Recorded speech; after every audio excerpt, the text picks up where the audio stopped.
நாமக்கல்லில் 100 கோடி ரூபாய் கடன் வாங்கி தருவதாக கூறி தொழிலதிபரிடமிருந்து 2,75 லட்சம் ரூபாய் சுருட்டிய பலே கில்லாடி போலீசாரிடம் சிக்கியுள்ளார். ரகமாக ஆசை வார்த்தை கூறி மோசடி அரங்கேற்றப்பட்டது எப்படி?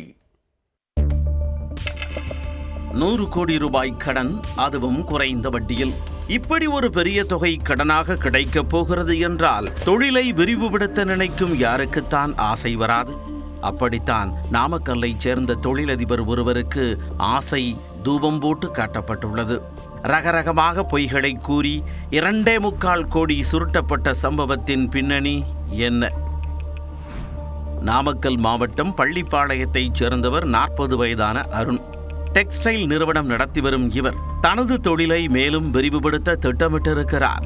அதற்காக பெரிய அளவில் பணம் தேவைப்பட்ட நிலையில் கடந்த 2024ஆம் ஆண்டு புரோக்கர் ஒருவர் மூலம் மோகனூர் தாலுகா பனமரத்துப்பட்டியைச் சேர்ந்த 47 வயதான ரியல் எஸ்டேட் அதிபர் செந்தில்குமாரை அணுகியுள்ளார். அப்பொழுது செந்தில்குமார் குறைந்த வட்டியில் 100 கோடி ரூபாய் கடன் வாங்கி தருகிறேன் என ஆசை வார்த்தையை அள்ளி தெளித்ததாக தெரிகிறது. பெரிய தொகை கடனாக கிடைக்கப் போகிறது என்ற நம்பிக்கையில் செந்தில்குமார் கேட்டபொழுதெல்லாம் பணத்தை கொடுத்திருக்கிறார் அருண்.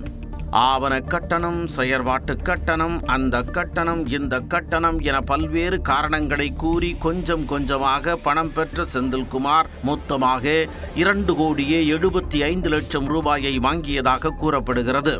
ஆனால் பணம் வாங்கியதோடு சரி, அந்த 100 கோடி ரூபாய் கடன் மட்டும் கண்ணுக்கு எட்டிய தூரம் வரை புலப்படவே இல்லை. கடன் எப்போது வரும் என அருண் கேட்டபொழுதெல்லாம் இப்போ வந்துரும்ல, அப்போ வந்துடும், நாளைக்கு வந்துடும் என கூறி செந்தில்குமார் காலம் கடத்தி வந்ததாக தெரிகிறது. நாட்கள் கடந்ததை தவிர கடன் வரவே இல்லை.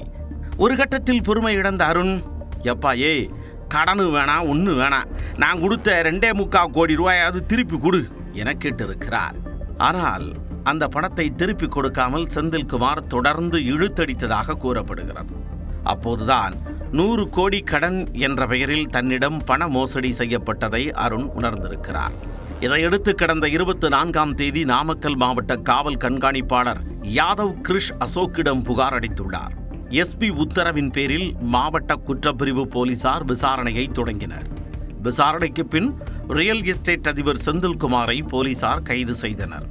ஆனால் விசாரணையில் போலீசாருக்கு இன்னொரு அதிர்ச்சி தகவலும் கிடைத்ததாக கூறப்படுகிறது.